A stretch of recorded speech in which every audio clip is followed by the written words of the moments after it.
Hey guys, what's going on? Welcome back to the channel. This is another breakdown video where I go in some of my Photoshop files and I go layer by layer and kind of show you guys how I built the image up.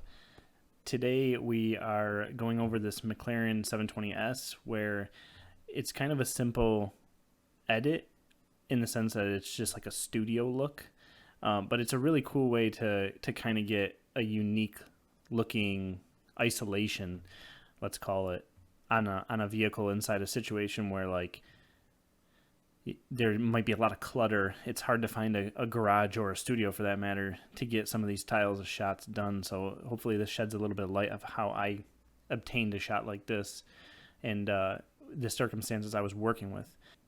For this particular shoot, we were really trying to keep the car inside. I think it was raining that day, and we wanted to get some content with the Novitec package that the car just currently got. So we were showing some close-ups of carbon fiber and the wheels. So I had to take a couple of main shots of the vehicle as well.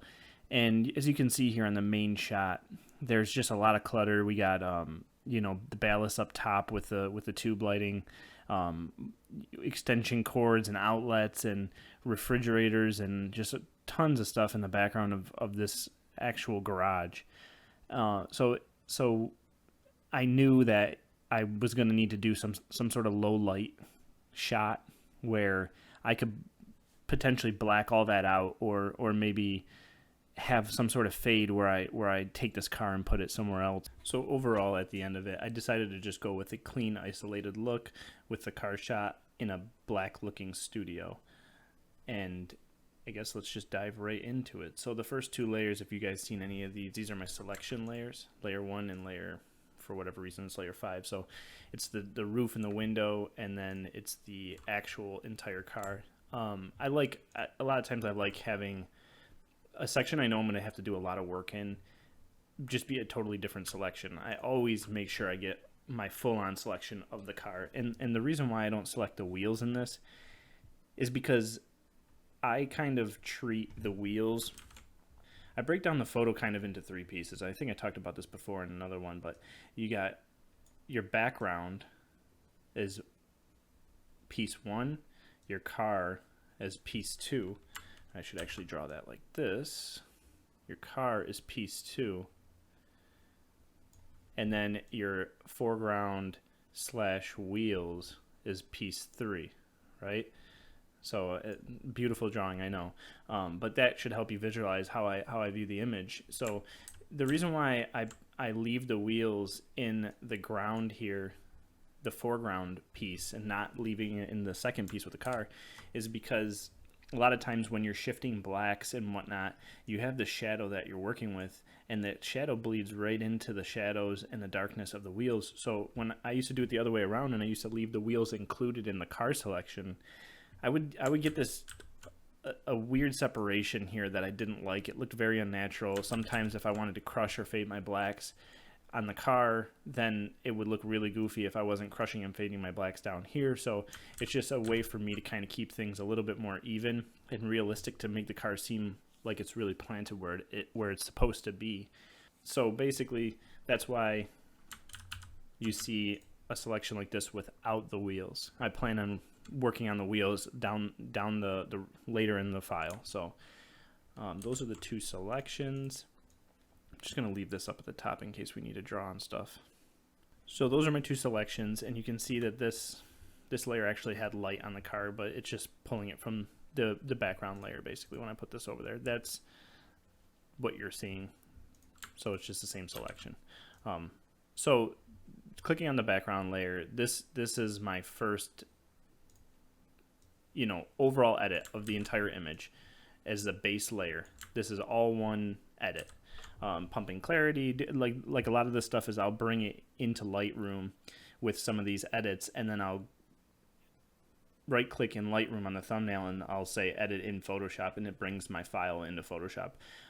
Typically I don't do any sharpening at that point. It's just cleaning up the file and getting it kind of in the clarity and the brightness I want, and then I'll batch it to the rest of the photos that I plan on compositing onto this, because you'll see it's a multi-layer setup. So now for file size sake, this was, we had, I'll break it down. So when I click on the car light layer here, you'll see the whole car gets lit up, right? So that's like our main base of our car. And I'll kind of go into that. I couldn't leave every single layer that I had put in here just because of the file size was out of control. So I condensed it all into this one light layer in a light and blend mode, and kind of show you guys how I went about lighting it. I decided to use a strobe.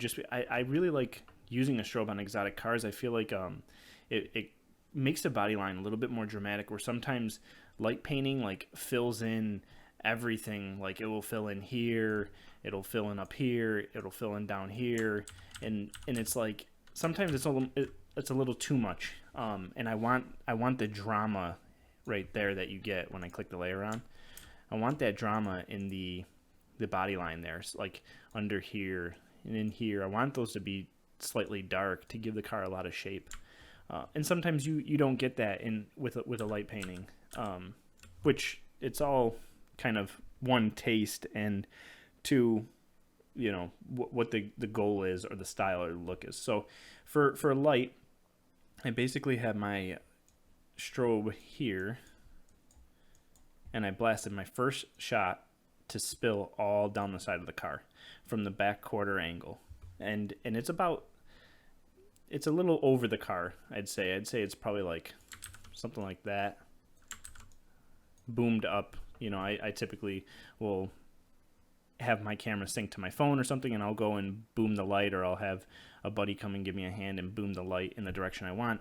And it's important that now, since I set that angle of light, I need to walk down the side of the car and keep blasting light at that angle.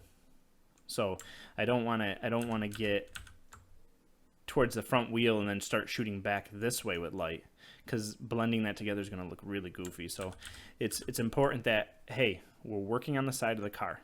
So my first shot comes from back there, and it's a light like that. And then if I slide down to, say, in line with this, and I'm here now, the light needs an angle still that way. It's so hard for me to show exactly what I mean by the angle of light. But just know that, like, if you're in the back corner of the car and you're shooting light this way to spill down the side of the car, when you walk down the car, keep the angle of light the same way, so that when you are lighting this portion, light is still here and spilling that way. So then when you swing around to the front of the car, you're going to be doing the same thing, but you're going to be spilling light this way. And now if this part is too dark, you need to slide to the front of the car, like directly on the front of the car, but still spill light this way. And it should help fill in the light in the exact same style. So it looks like you have one massive light source over here, but you're just slowly splashing around the curve, since we have a curve that we're dealing with. If you don't do that, you're just going to have a dark spot here, and you need to put some sort of fill in. Like this carbon fiber would have never came through if I was way too far over here spilling the light to get this light. You need to swing and keep the same angle of light so that it hits here too a little bit for you. So, and you can see, like, if you zoom in, you get really nice pops on the carbon fiber. I mean, it looks fantastic. Novitec did a really, really good job on this carbon fiber, so it looks awesome.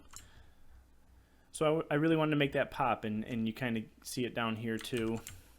The wheels are nice and lit. We'll get that's the other thing with the wheels too. It looks like I condensed it into this file here, into the car file.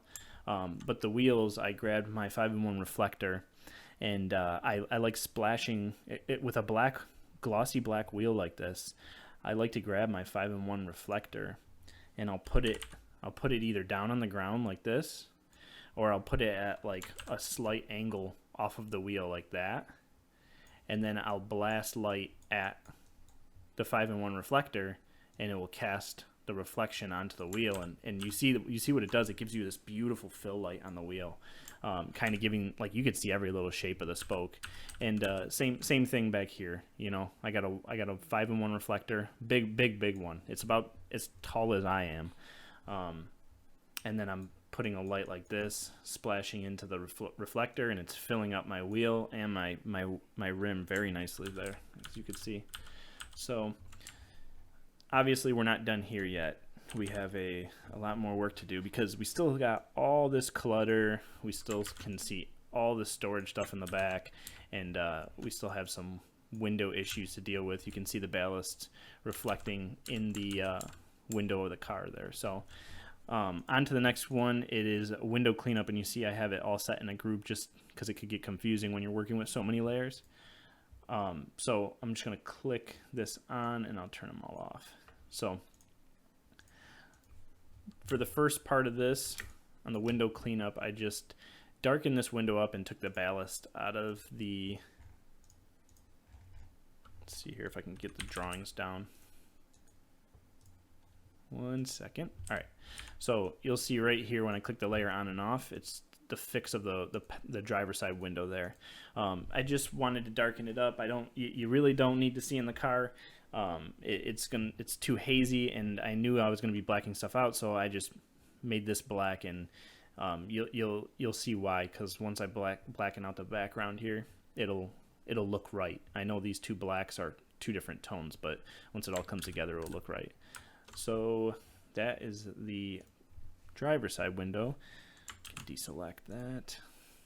Then you'll see on the next layer here, it is me taking out and starting to work on the front windshield here, taking out the ballast reflections and the fluorescent tube reflections up there.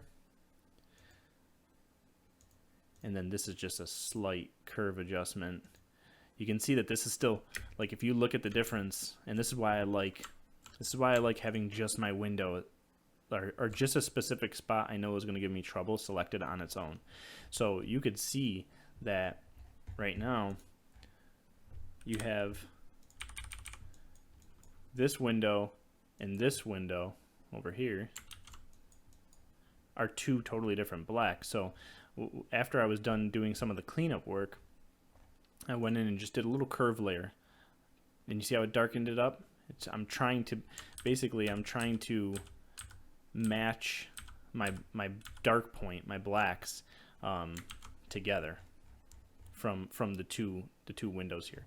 So I did a little curve adjustment there, and then that is the window cleanup. So now you come and zoom out a little bit, and you can see how that kind of starts to fade out a little bit. So then layer 9 is the bulk of everything being done, and I keep saying this too, is I got to get better at trying to group this stuff and not compressing it for file size, knowing that I want to show you guys it. It's just hard because some of these files I'm going through with you guys, I didn't have necessarily intention to do an image breakdown on it, so I was trying to save some file size and space. So some of the stuff is condensed, but let's see here. So you can see that these other couple layers here are more tweaking to the windows. I'll click on and off of it. Oop. So it's just a couple more tweaks to the windows, and then I believe there's some front end work being done there. Yep. So I did some. So this kind of looked nasty to me. The front end there. That kind of looked nasty to me. So I did some brush work and just softened it out, darkened it up a little bit. I liked the shape. I like the shape down here being a tad darker, just because it, kind of makes it a little bit more. It gives it a nice roll to the body line there. So I decided to go darker with that, so that we just didn't have this reflection of the garage floor in it. And I believe these next couple layers are all fixing parts on the car. Yep. So here's another airbrush spot. So you got this whole door panel, and it's again, it's a little bit of preference, but even though you strobe the car, it doesn't mean it's completely done and ready. I still think it needs a bit of cleanup work, right? Because this looks good, but it still kind of has a little bit of blotchiness. I mean, this is the whole panel I'm talking about right there. It's still kind of blotchy. You got a little weird separation there, which it's not the end of the world. I just think it takes it the extra mile if you kind of fade in the line there, not only are you getting the color of the car back, but you're getting you're defining that body line even more to make it more dramatic.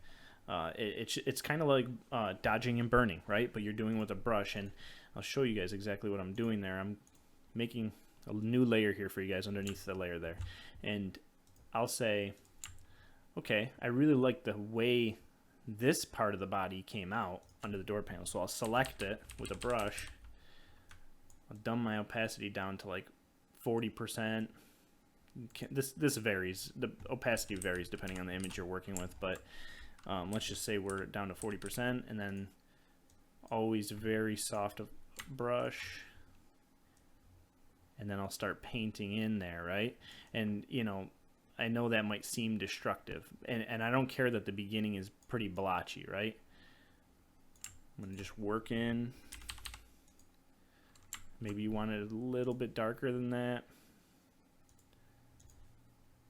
I'm just worried about the body line. I know I'm not staying in the line. So then I'll turn that into a layer mask. I should get rid of it. And then I can come back in with just a white on the back, on the black background layer, and paint that back in very precisely where I want it, right? And we'll go in and fix that. I'll show you really quickly how we do this. The reason for the layer mask is now if I see any slippage in my painting, I can now switch to a black brush and I can clean things up a little bit, right? So like you see how like this highlight here, this highlight right there needs to come back. That looks wrong, right? So it needs to be more like that. So you got to take, you sometimes won't even notice that you're slipping with the brush a little bit, so you got to go back in there and fix that. So then you have something like this, but you're still not done. You still have to just go filter, noise, add noise to it. I usually do, I got to add noise to the actual layer, not the layer mask. Filter, noise, add noise. And this is, again, playing around with it. You could see 1.5 really works right here. You see how it's starting to look a little grainy, like the flake in the paint. Sometimes I've had to run like a 2.0, right? Sometimes I've had to run like a 2.0 because whatever, I shot it at a higher ISO, a lower ISO, it was darker, it was brighter, whatever. There's not a set number here. You're just going to have to type in 1.0, you know, 2.0, 1.5, 1.8 until you see like what works the best. Like let's just say 1.4, you see how it kind of looks like the flake in the paint. So I'll do that blur to it, and then I'll make sure to go in and just do a filter blur on that entire layer, and it just kind of softens that up. I'll just Control Z that really quick. I'm gonna get really fine in there. So right now the noise is sharp. Come in and you go filter, the last step, you go filter, blur, and you see how it just kind of blurs it up, and it blends it in very nicely. And now when you zoom out here, it literally looks like a blurred out flake of the paint in the shadows. You know, comparing like if you were to compare like this with the quality of grain there and the quality of grain like right there and right there, you have a very believable, you know, look there. And now when you come out here, you're not gonna even notice it, right? Like that's the beauty of brushing, and it's definitely not, you know, there's probably a little too heavy-handed here. But I'm just doing it to show you guys in the heat of the moment here. And you got to always make sure too to get your door seam back. You'll see this. See, we got to come right along the door seam because there should be a highlight there, right? So you got to make sure that like you're getting all the important parts, that there shouldn't be a fade over back into your image. A lot of times you'll have like a door handle. You have a little door handle here that you'll have to like go really fine around and get the paint out of it. I just like working in like big strokes, like across the door panels. You're just gonna work in big strokes, so you're inevitably gonna go over a door handle or like a gas cap back here or something. So I don't think it's a big deal. You just go over it, get your the base highlight that you're looking for and the base shadow that you're looking for, and we can go back in with a layer mask and clean up those specific spots that truly need to be cleaned up. But yeah, so that was a quick little airbrush. I'm gonna delete that one, put the other airbrush back on. You can see I faded it up on the top a little bit more.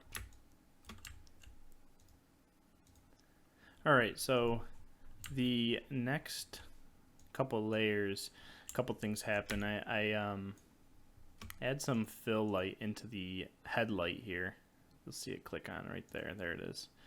When I got towards the end of the file, I noticed that this was probably a little too dark, and I'll circle it. This area right here. With the Novitec package, it turns all this into carbon fiber. So we wanted to have like a light pop in there, just to kind of show the weave a little bit. And you'll see me click it on and off here. And the other big thing too is like we get to see the eyes now, right? You know, before it's just pitch black in there and you get no detail of the headlight. And then this one just pumps a little bit of fill light in there. Another little tiny detail is if you zoom in right here on the 720S logo, this was probably a kind of an afterthought that I just caught towards like the final looking at the image. But you can see the initial 720S logo was really messy. This is nasty. There's light hits everywhere. It's a little chrome logo, right? So, but by the end of the image, I went into another frame that had really good light on the 720S, and it was probably a shot that it was honestly probably the shot that I was doing for the wheel right here when I was like this with a 5-in-1 reflector, and I was doing a bounce light. I had a couple of frames that made that look really good, so I was like, I'll just use the logo there. I photoshopped out the other logo, I selected this logo and popped it right back on there. So now when you're out here, you just got a really clean looking logo compared to that. You can't even read what that is really, just because of all the little light hits. And then overall, if you look at the image, the final touch up to the car, which it looks like I compressed, so I can't go into every single little one that needed to be cleaned up, like spots like that here. That's kind of messy, right? So you'll see me pop on the layer, and a lot of those little hits get taken right out. Another thing I had to do on the final layer is give a little bit of rim light to the top here. I noticed when I started dumping black in the background, it really took away the roof line of my car, which is not what I exactly wanted. So you'll see up here when I click on the layers on and off, I have a really thin white lines, kind of just creating me a little rim light. And it's like kind of the same idea of what that would probably look like if you light painted it. But I needed some sort of separation there to say, hey, this is an object here that's getting light, whereas the background's getting no light. So I'll click that on and off. You can see. And then I'll click it back on. And really, this one I created probably later or earlier in the image, the top one. And I still needed to add in this little piece right there to show you where the window and the car started. It's a super small detail, but you know, with cleaning up the window, I wanted to make sure that that was handled. So yeah, and then for the other bulk of the image, which is the background, so you'll see if I click on here and on and off, you know, it's a kind of a dramatic look, right? Because I'm creating this light like it's through a barn door or something, right? I wanted to make sure, with how exotic the car was, I didn't want to just have a halo light, right? Spotlight, and it just be a typical circle light and be done with it. Since I have like these harsh lines that I'm working with, you know, I wanted to continue that eye to go triangular like that, right? I wanted it to almost seem like, you know, there's a spotlight over here with yeah, essentially a barn door on it, just splashing light very dramatically down on the scene. And I didn't do that actually with anything special. other than the fact that I did it in Photoshop. So since I had the car selected, it's pretty straightforward. Since I had the car selected here like this, we can click on this layer and just use this layer for right now. But I literally went in and selected a black point on my car, like something dark, the window we could use here, but that's damn near black. Probably like inside the wheel well, because that's like a real black from my scene, or maybe the shadow, right?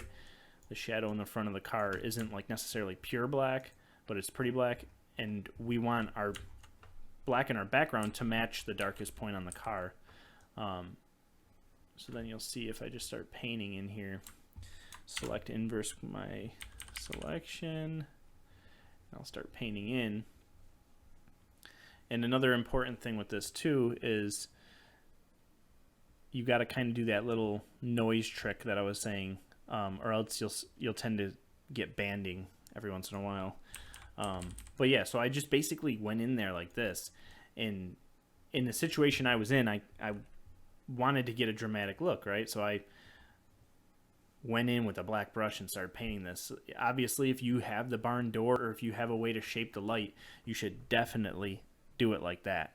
But when I was sitting at home, like, what can I do to give this image a little bit more punch, a little bit more like, where the heck are they? What an interesting direction of light, or how the light's coming down. I decided to do it in Photoshop. And once you have the black the way it is, again, like I said, to try to help with the banding, you're going to add noise. And I would, probably keep this around the same consistency of noise as you're seeing in the car right there. So 1.4 looks like it works again. And I'd rock the 1.4. Again, you could layer mask that and really work at it.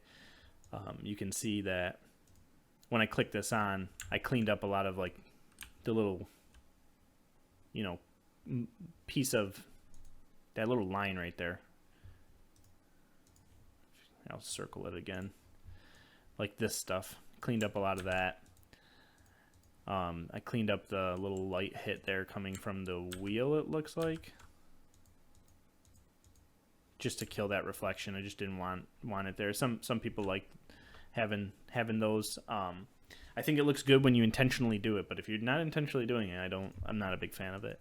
But yeah, just, you'll see in the back of the background there's some cleanup that needed to be done back there, right? So all that gets cleaned up. There's some garbage over there too. Seeing it get cleaned up there too. So, and the other thing too, importantly, is I knew that I wanted to do something like this with the light. So since I knew I was going to do some weird angular lighting Photoshop, I wanted to make sure that first shot I took, I'll go all the way back to it. This first shot I took, you can see it created the style I was going to go for, right? If I was going to infer that I had a massive light source back there creating this triangle light, where would my shadow be? Well, it would be falling that way, right? It'd be falling with the way, if I just box this out, right? And since you're doing this, by hand, it's gonna, that could be perfected. Obviously, you could spend a lot of time on it trying to get it dead nuts perfected, but got it as close as possible, and it should have some sort of cast shadow over here based on the light that I'm inferring is there at the scene. So that's why I kind of shot my first shot high, so that I'd have the car set and planted in the direction that I had planned on basing the scene's light from.